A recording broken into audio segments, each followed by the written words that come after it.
Hello, I'm Charlene Lewis Meeks, the Los Angeles affiliate of the Fathers and Families Coalition of America, and I'm so honored to be here with Judge Mablean Ephriam, who was our keynote speaker at our luncheon today, and she did a fabulous job. But what we're here to talk about is Judge Ephriam's goals and her organization and their upcoming event. Judge Mablean, would you tell us about it? Thank you. I was honored to be here today as the keynote speaker for the Families and Fathers Foundation. The Mablean Ephriam Foundation has a component which focuses on fathers as well. We do what's called an Honoring Unsung Fathers, Father's Day Brunch and Scholarships Awards. We've done it for the last 7 years. The purpose of that brunch is to award and to honor fathers who go about their jobs providing the love, nurture, and support for their children on a daily basis, but often go unnoticed. In this awards brunch, we do not honor athletes, entertainers, or any named persons, politicians, but we're looking at everyday fathers who just go to work.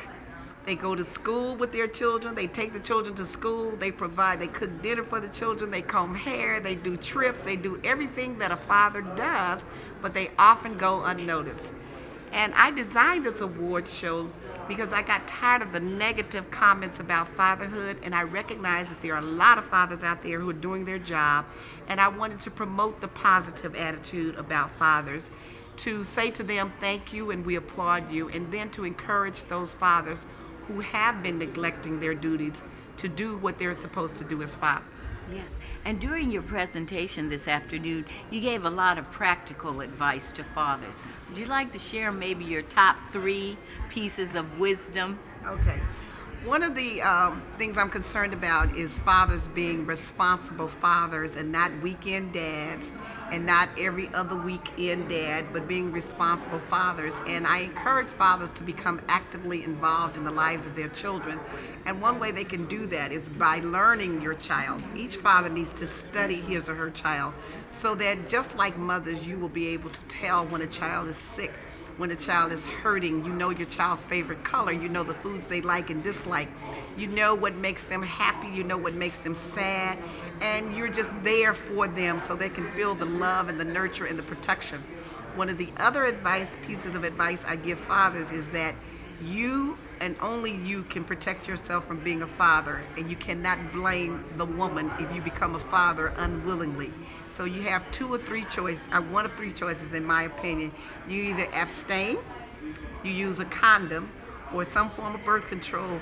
What I offer fathers is that oftentimes men do not want to become fathers, and they become what is called unwilling fathers, and they blame the mother and say, she tricked me.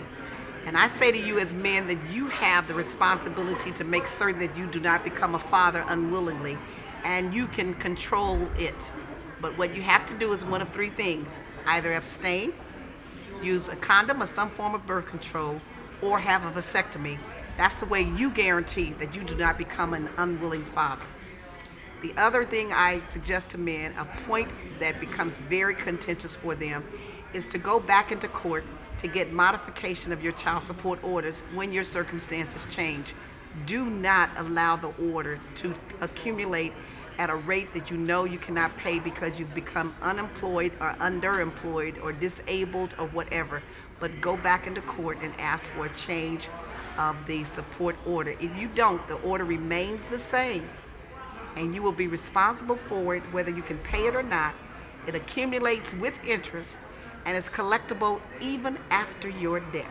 So it's your responsibility to request a change.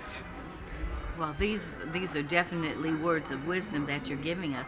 And I understand that you have the written word in your book. Would you tell us a little bit about it?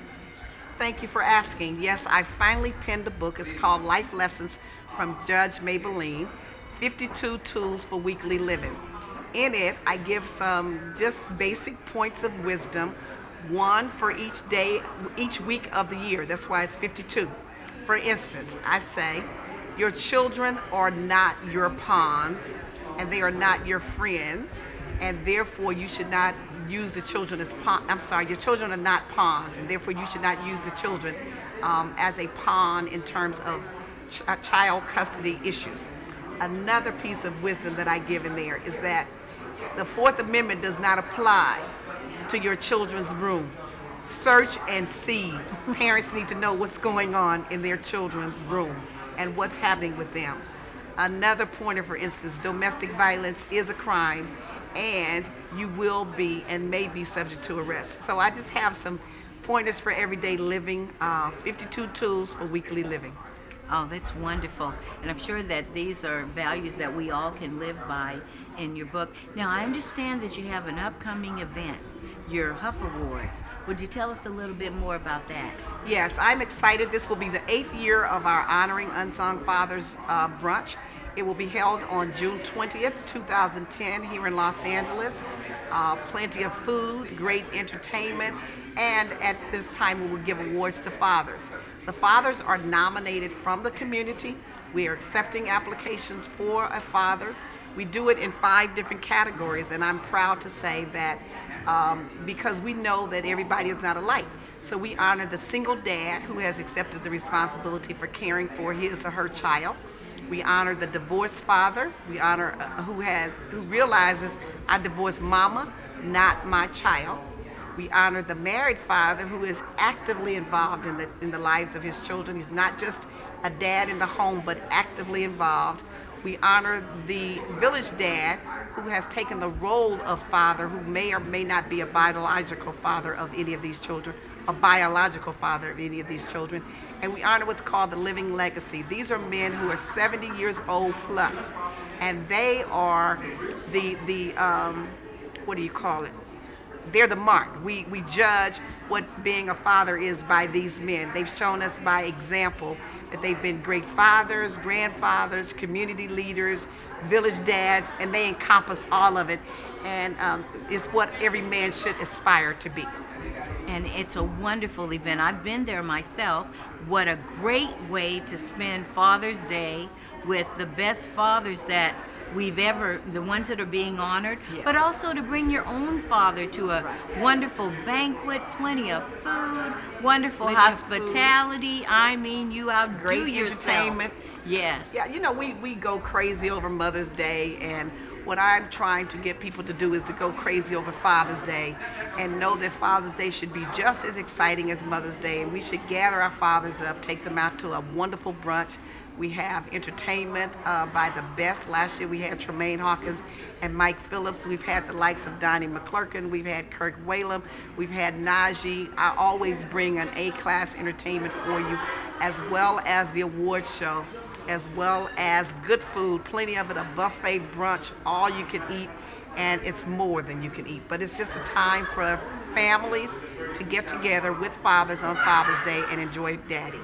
Yes, it's a wonderful event, and I hope that all of you take this opportunity to attend. Is there a website or a Yes. phone number they can call? Yeah, for more information on the Huff Awards or the Mablean Ephriam Foundation, you may log on to, I'm just going to give you Huff Awards, because trying to spell my name can sometimes be difficult. So log on to the easy site, HUFAWARDS.com, HuffAwards.com, or Mablean Ephriam Foundation.com, MableanEphriam Foundation.com. You can also go on to my website, judgemablean.com, to order the book if you'd like. But if you want to attend the event, HuffAwards.com.